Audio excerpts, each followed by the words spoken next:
Have you ever been so frustrated with customer tips that you actually started matching the quality of their groceries to their tip?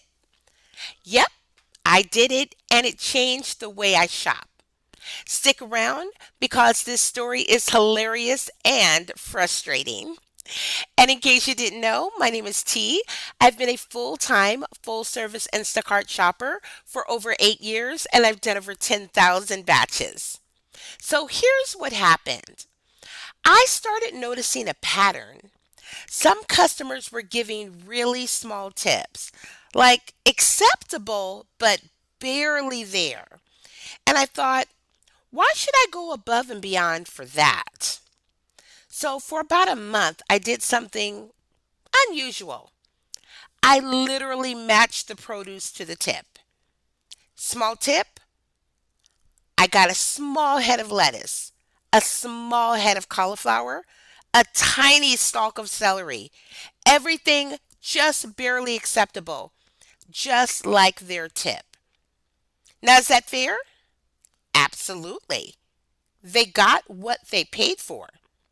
Now, normally, I always shop carefully and pick the best produce and the biggest ones. For example, the biggest head of lettuce. But frustration got the best of me. Now, after a few weeks, I realized I needed a break. I took a full month off Instacart.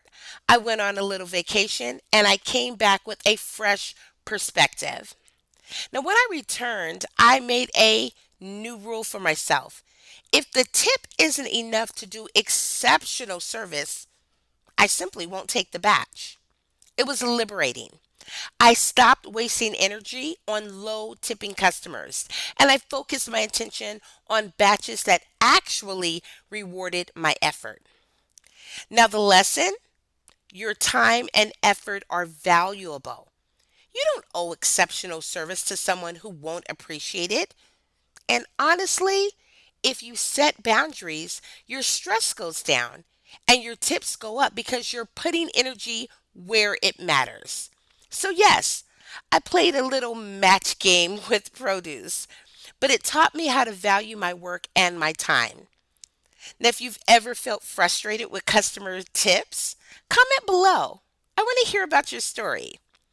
And until next time, please like, comment, and subscribe, and happy shopping!